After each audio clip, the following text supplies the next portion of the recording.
மழை பிடிக்காத மனிதன் இந்த டைட்டில் கார்ட்லேயே தெரிஞ்சிருக்கோம். ஓகே, ஒருத்தருக்கு வந்து மழை பிடிக்காது, அது சார்ந்த ஒரு படமா இருக்க போகுது அப்படின்னு சொல்லிட்டு. ஆமா, ஆப்வியஸ்லி அதுதான் விஜய் ஆண்டனி அவர்கள் நடிச்சு டைரக்ட் பண்ண படம் தான் இந்த படம். இதுல வந்து பாத்தீங்கன்னா தெரிந்த பல முகங்கள் நடிச்சிருக்காங்க.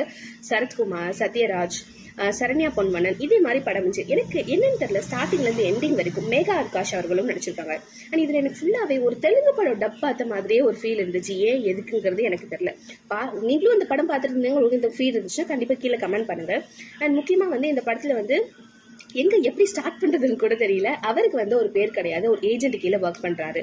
நார்மலா இந்த படம் பார்த்திருப்போம்னு நினைக்கிறேன், கேப்டன் பிரபாகரன் அப்படிங்கிற படம். ஸோ அவங்களுக்கு சமர்ப்பணமாக இந்த படம் வந்து எடுக்கப்பட்டிருக்கு. முக்கியமா இதோட ஃபுல் அண்ட் ஃபுல் காட்சிகள் வந்து பாத்தீங்க அப்படின்னா மோஸ்ட்லி வந்துட்டு அவங்களுக்கு வந்து கோட் தான் இருக்கு, அவங்க செத்தா கூட கேட்கறதுக்கு நாதி இல்லை அப்படிங்கிற மாதிரி விஷயம். இதுல மோஸ்ட்லி எனக்கு ஒரு பிடிச்ச ஒரு டயலாக் ஒன்று இருக்கு. நமக்கு யாராச்சும் ரொம்ப தெரியும் அப்படின்னா அவங்கள பத்தி எல்லாமே தெரிஞ்சுக்கணும்னு அவசியம் இல்லை அப்படிங்கிற சொல்ற விஷயம் ரொம்ப அழகா இருந்துச்சு. ஓகேவான படம் அப்படின்னு சொல்ல முடியும்.